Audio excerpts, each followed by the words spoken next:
당신이 고통에 어떻게 반응하는가에 따라 고통을 경험하는 방식이 달라진다. 고통을 향해 정면으로 다가가면 고통은 움츠러든다. 반면 고통에게서 달아나려고 하면 고통은 더욱 커진다.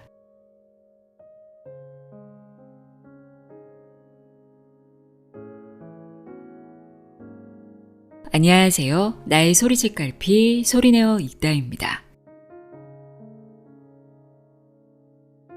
여러분은 고통에 직면했을 때 어떻게 하시나요? 고통의 정도에 따라 다르겠지만 대부분은 고통에 맞서기보다는 피하고 싶어 하죠. 저 역시 마찬가지인데요. 하지만 살면서 마주했던 너무나 고통스럽다고 느꼈던 시간들을 돌이켜보면 그 시간들이 저를 가장 많이 성장시켰더라고요. 그 당시는 너무나 괴롭고 벗어나고 싶었는데 결국은 그 시간들이 저를 성숙하게 만들어 주었고 한 단계 성장할 수 있게 해주었습니다. 이런 깨달음을 얻은 후에는 고통스러운 시간이 찾아오면 전보다는 확실히 덜 힘들게 느껴지더라고요. 오늘은 이렇게 고통과 마주하는 것이 고통을 벗어나는 첫걸음이고 우리의 내면에는 어떤 고통도 이겨낼 수 있는 엄청난 힘이 있다는 사실을 일깨워주는 책입니다.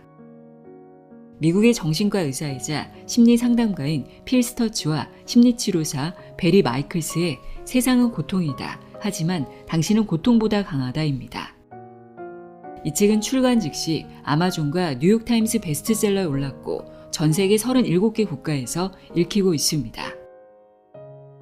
저자는 우리의 내면에 존재하는 힘을 가동시키는 버튼으로 툴이라는 핵심 도구를 제안합니다. 우리가 어떤 문제나 고통스러운 상황에 직면했을 때 원인을 알고 마음가짐을 바꾸는 것도 중요하지만 행동하지 않으면 어떤 변화도 일어나지 않고 해결되지 않습니다. 마음가짐만으로는 어떤 변화도 일어나지 않는다는 걸 우리는 경험을 통해 알고 있는데요. 이럴 때 필요한 것이 툴이라는 겁니다. 고통을 피해 나만의 안전지대로 숨고 싶을 때, 타인에게 받은 상처로 분노할 때, 부정적인 생각으로 뒤덮여 빠져나오지 못할 때 등 우리가 위기에 맞닥뜨린 순간 적절한 툴을 제대로 활용하기만 한다면 현실의 문제는 물론 자신의 한계를 뛰어넘을 수 있다고 합니다.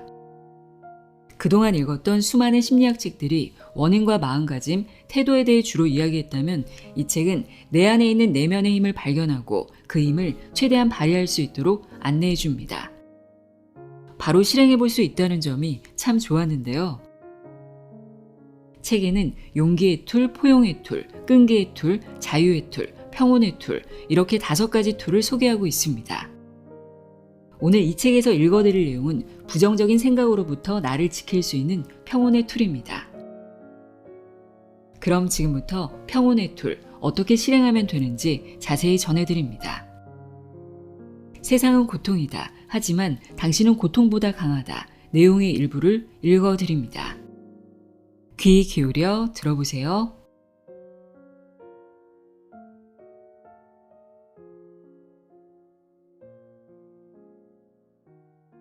평온의 틀.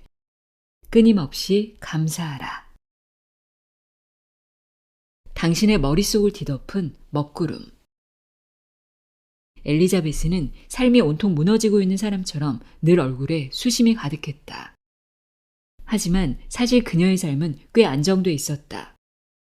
중요한 몇몇 측면에서는 축복받은 삶이라고까지 할 수 있었다. 남편은 훈장을 받은 경찰관이었고 실직할 가능성이 희박할 만큼 안정된 직장 생활을 하고 있었다. 아내와 딸에게 헌신적인 그는 안전하고 화목한 가정을 꾸리기 위해 노력했다. 엘리자베스도 남편도 호화로운 생활에는 별로 관심이 없었기에 물질적 측면에서 볼 때 그들에겐 부족함이 없었다. 그러나 아무리 남편이 자상해도 엘리자베스는 인생의 불행과 재난이 찾아올지 모른다고 늘 걱정했다. 온갖 걱정거리는 그녀에게 진짜처럼 느껴졌다. 아무리 터무니없는 것이라도 말이다. 그녀는 자기 스스로 만든 세계에 살고 있었기 때문이다. 어찌 보면 우리 누구나 엘리자베스와 비슷한 면이 있다. 우리는 자신이 실제 세상에 대해 걱정한다고 믿지만 사실은 우리 마음속에만 존재하는 세상을 걱정할 때가 많다. 이 내면의 세계는 너무나 강력해서 우리는 진짜 현실을 직시하지 못한다. 영국의 시인 존 밀턴은 신라권에서 이렇게 말했다. 마음은 그 나름의 독립적인 공간이며 그 안에서 지옥을 천국으로 만들 수 있고 천국을 지옥으로 만들 수도 있다. 나는 엘리자베스에게 이 내면의 세계를 일깨워주고 싶었다. 그래서 눈을 감고 가장 최근에 걱정한 문제를 얘기해 보라고 했다. 얼마 전에 라디오에서 북극이 점점 녹고 있다는 뉴스를 들었어요. 지금보다 더 내륙 지역으로 이사해야 할 것 같아요. 고지대로 말이에요. 나는 그 걱정의 구체적인 내용을 잠시 옆으로 제쳐놓고 걱정할 때 어떤 느낌이 들었는지 생각해 보라고 했다. 그녀는 눈을 뜨고 말했다. 짙은 어둠이 저를 둘러싸고 있는 것 같았어요. 재앙을 몰고 오는 구름처럼요. 나는 다른 걱정거리에 대해서도 똑같이 해보라고 말했다.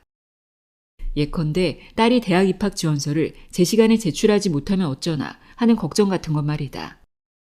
그녀는 이번에도 조금 전과 똑같이 짙은 어둠에 둘러싸인 기분이라고 했다.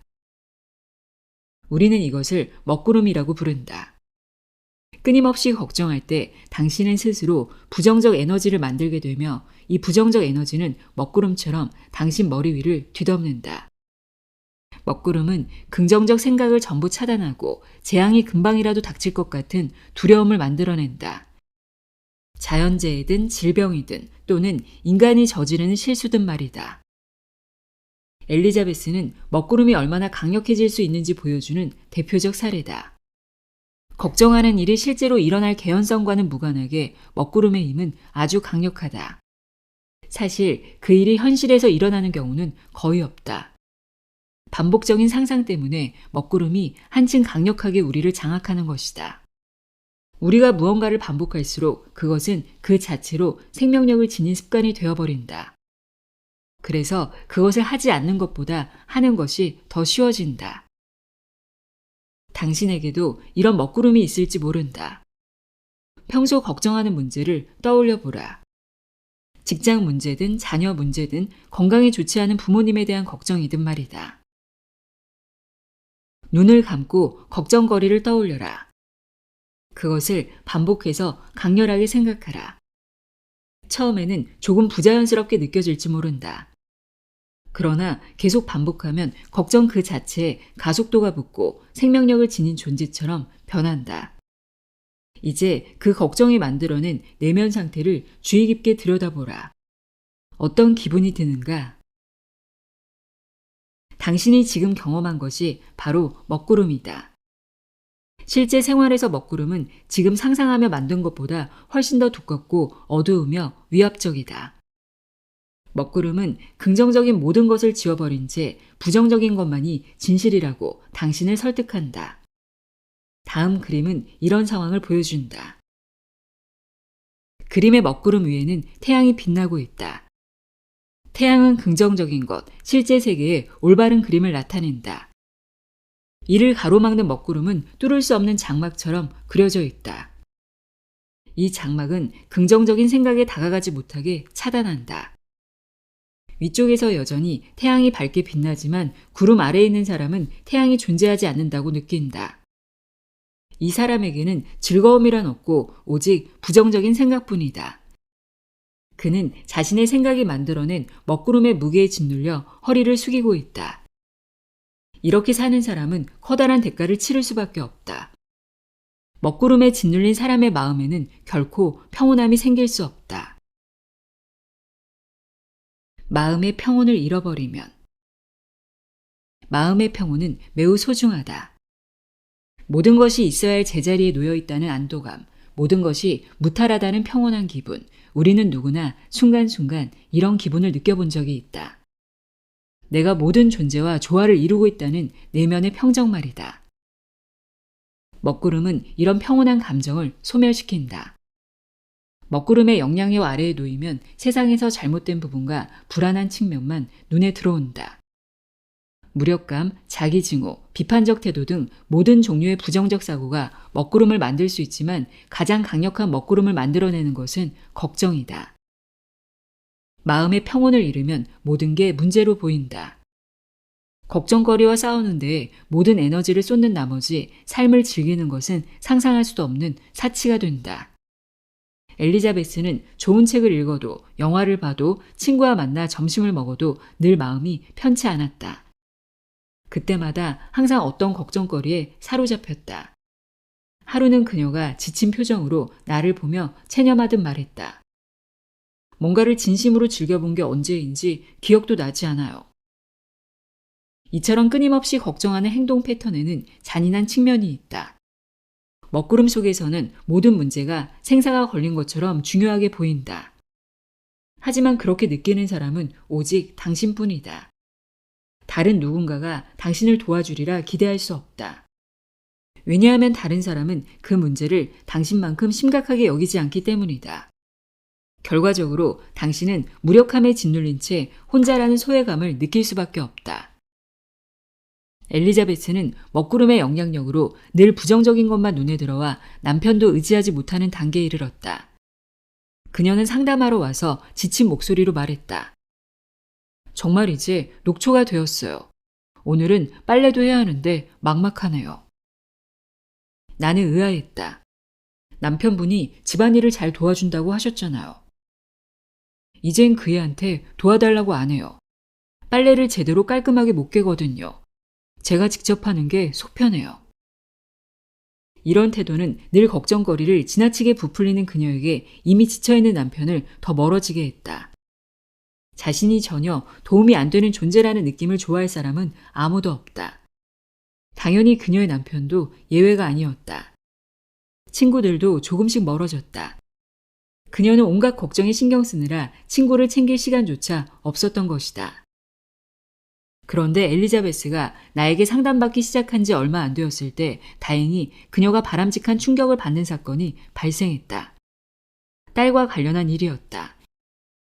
엘리자베스는 딸의 대학 입학에 필요한 에세이 작성을 도와주었고 지원 마감일에 딸에게 늘 상기시켰으며 심지어 지원서 발송 봉투에 주소를 적는 것까지 도와주었다.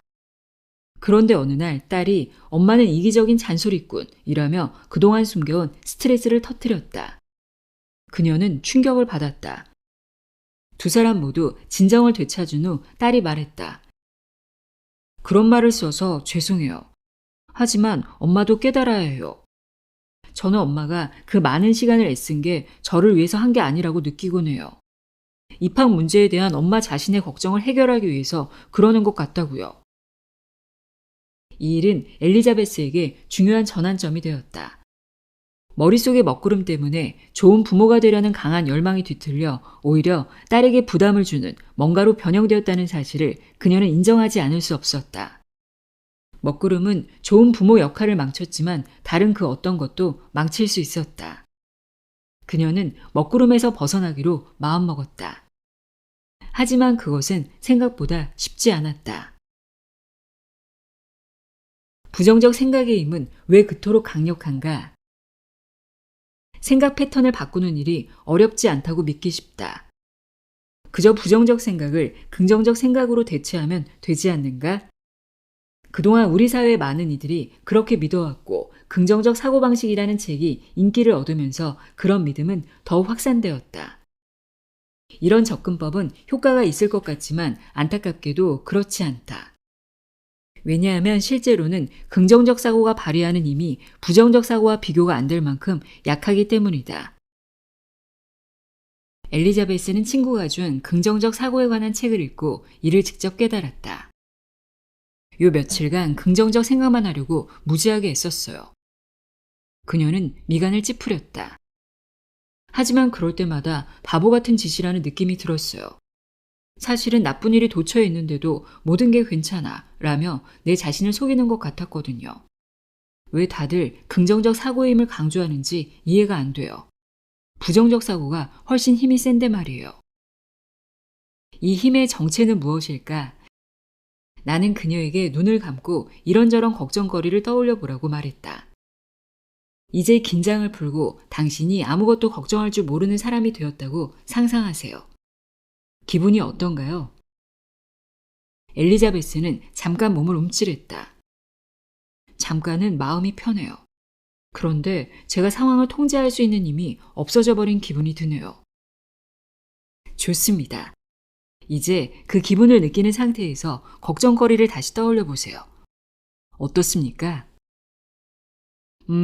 조금 나아져요. 그녀는 눈을 떴다. 걱정을 하고 있으면 어쩐지 나쁜 일을 막아낼 수 있을 것 같은 기분이에요. 어렸을 때 부모님이 이혼하면 얼마나 끔찍할까 하고 늘 걱정했던 일이 떠올라요. 거의 하루도 빠짐없이 그런 생각을 했거든요. 내가 걱정을 하면 그 일이 일어나지 않을 거라고 믿었죠.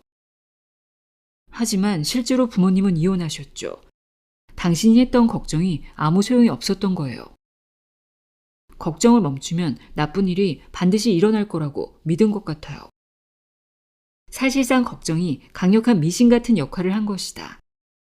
행운의 부적인 토끼발 모양 장식물이 실제로 아무 도움이 되지 않는 것처럼 걱정 역시 아무런 도움이 되지 않는다. 그런데도 우리는 그 잘못된 믿음에 쉽게 휩쓸린다. 그런 믿음이 우리가 미래에 영향을 미칠 수 있다는 안도감을 주기 때문이다. 물론 그것은 착각에 불과하다. 우리는 인생에서 대부분의 일을 통제하는 것은 고사하고 예측할 수도 없다. 야유회가 비 때문에 취소되기도 하고 갑자기 심근경색이 찾아오기도 한다. 어느 때고 어떤 일이든 일어날 수 있는 게 인생이다. 그럼에도 우리는 통제할 수 없는 것을 통제하고 싶어 한다. 왜 그럴까?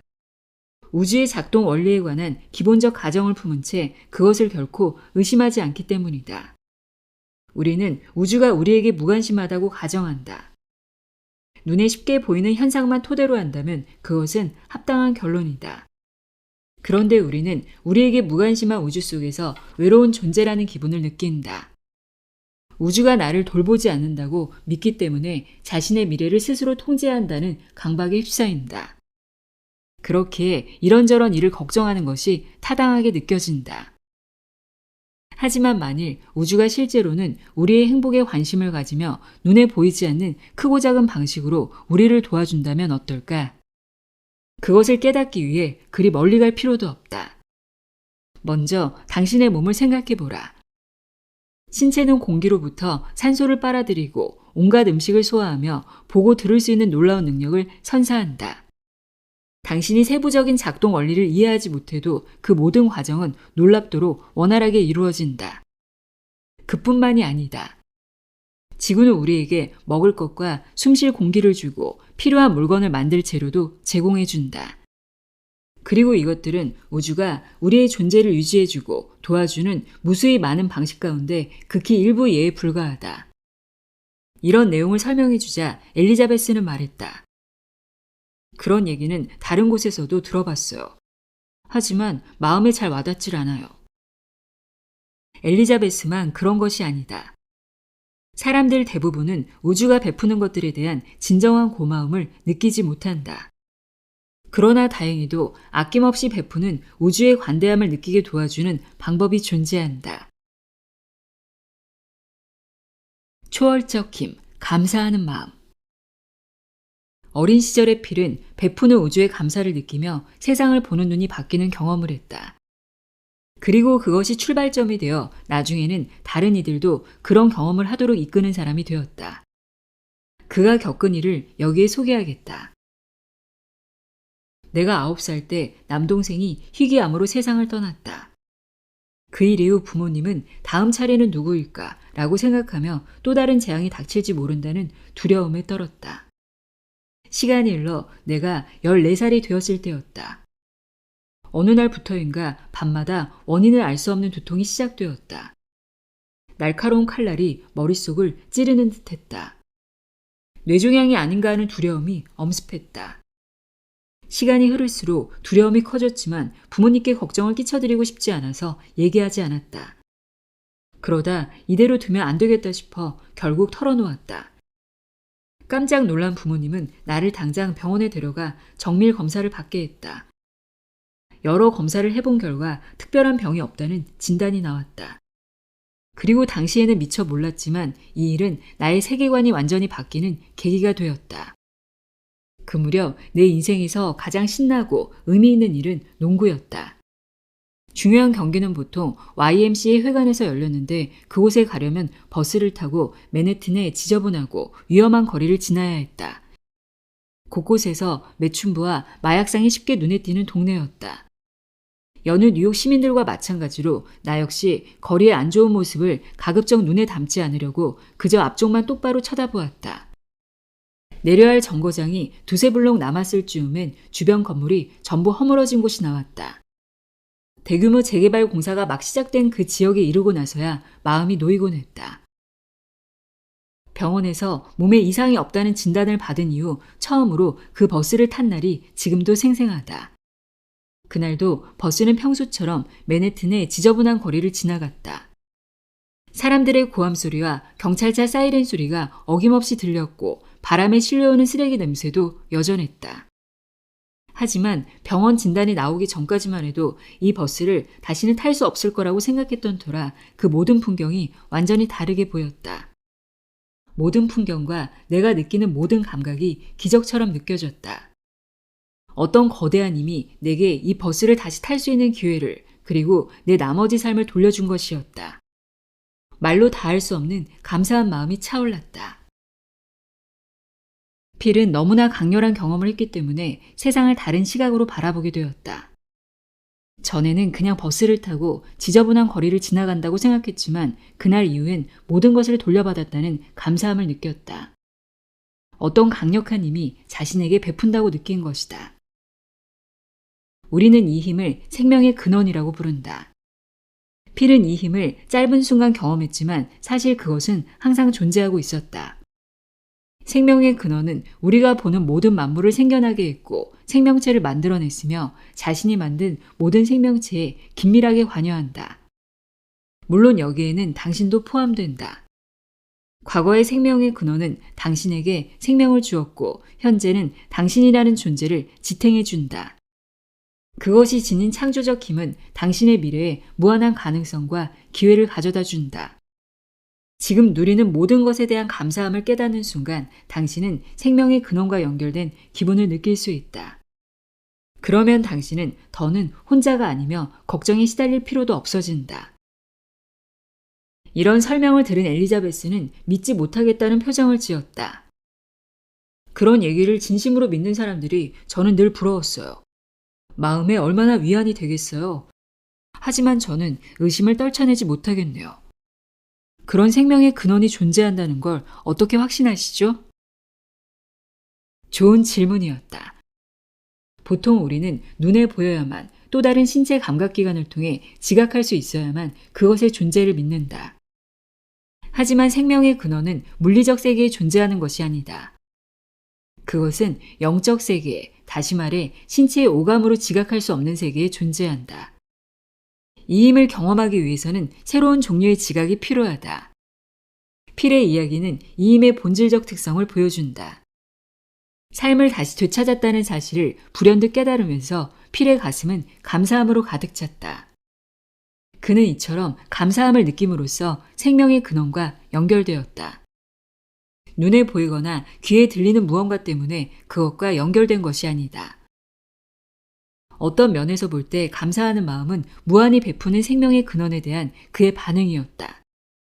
하지만 더 깊은 차원에서 보면 그는 감사하는 마음을 통해 생명의 근원을 지각했다. 감사하는 마음이 생명의 근원을 지각하는 수단이라는 말이 처음엔 이상하게 느껴질지 모른다. 그러나 거듭 연습하다 보면 우리의 눈과 귀가 물리적 세계를 지각하는 것만큼이나 또렷하게 감사하는 마음을 통해 영적 세계를 지각할 수 있다는 사실을 깨달을 것이다. 따라서 감사하는 마음은 단순한 감정 이상의 의미와 중요성을 지닌다.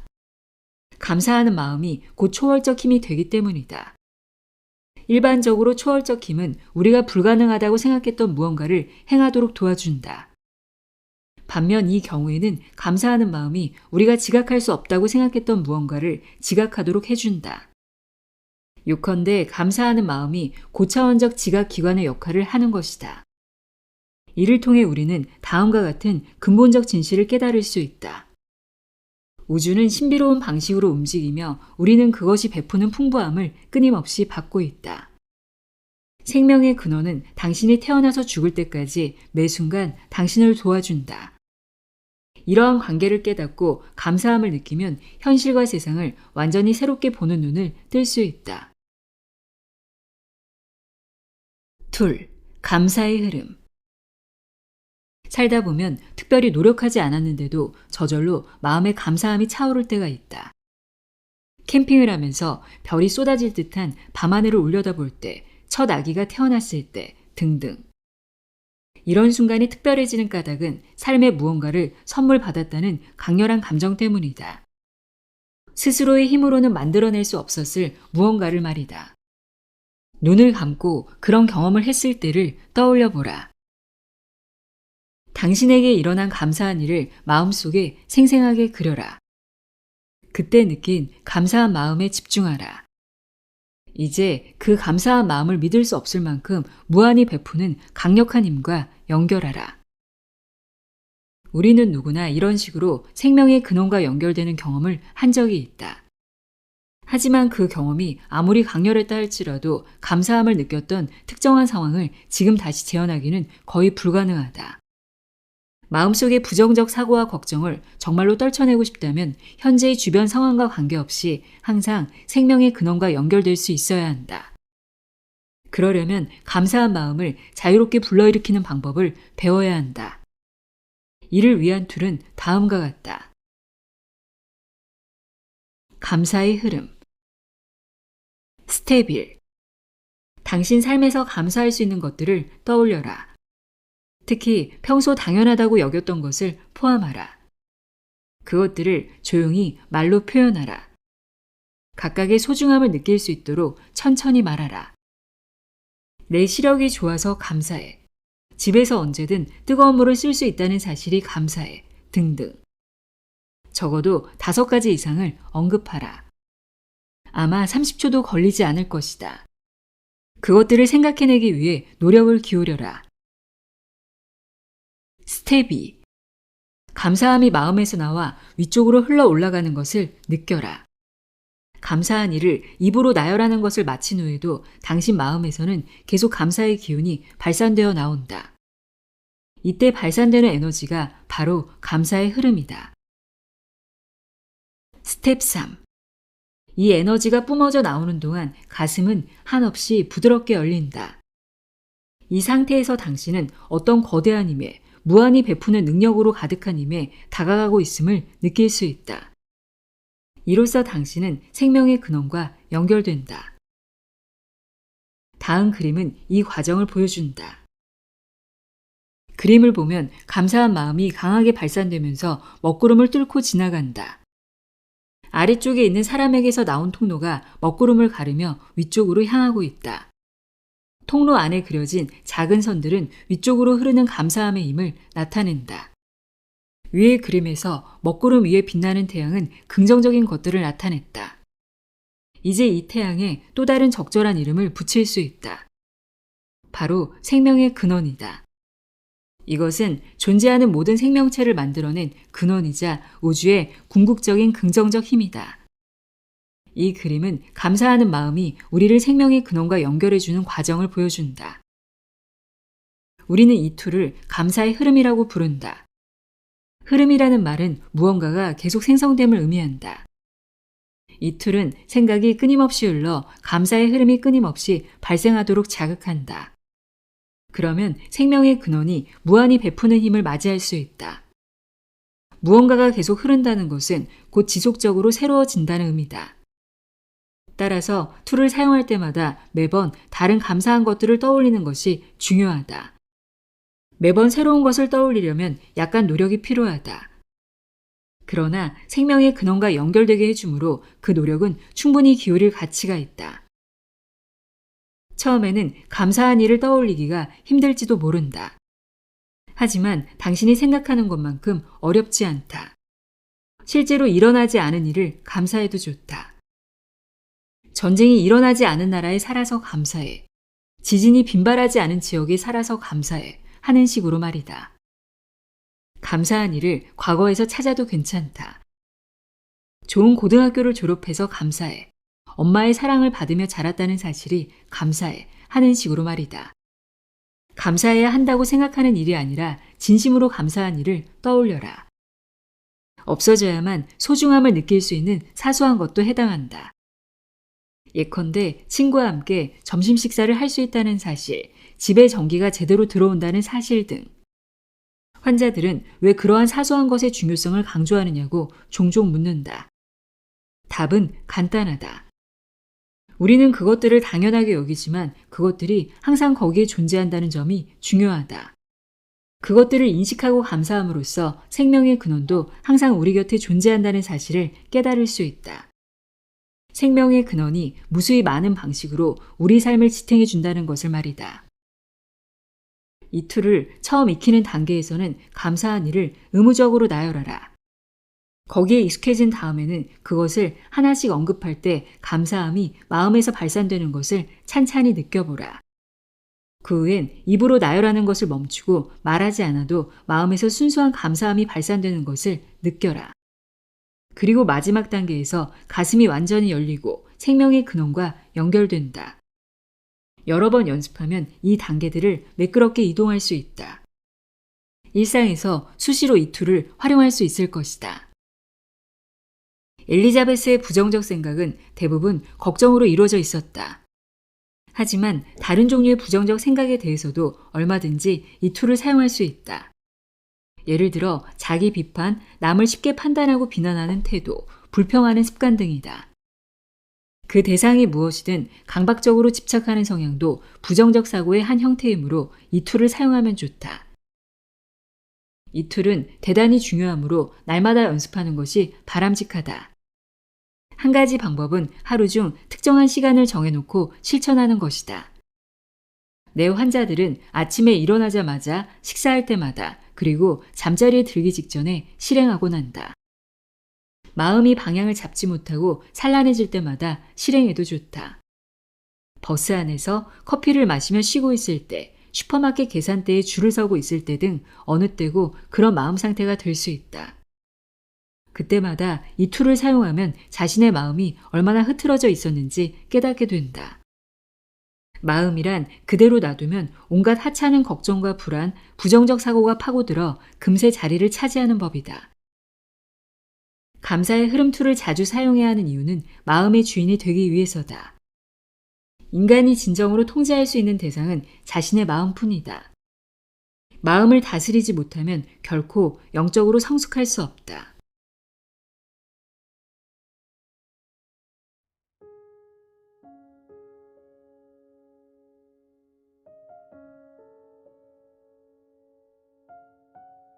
세상은 고통이다. 하지만 당신은 고통보다 강하다. 읽어드렸습니다.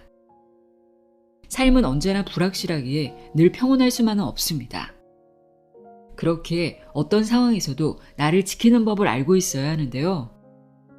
오늘 전해드린 내용을 통해 조금이나마 그 힌트를 얻으셨기를 바랍니다. 또 고통은 우리가 어떻게 반응하는가에 따라 경험하는 방식이 달라진다는 것 잊지 마세요.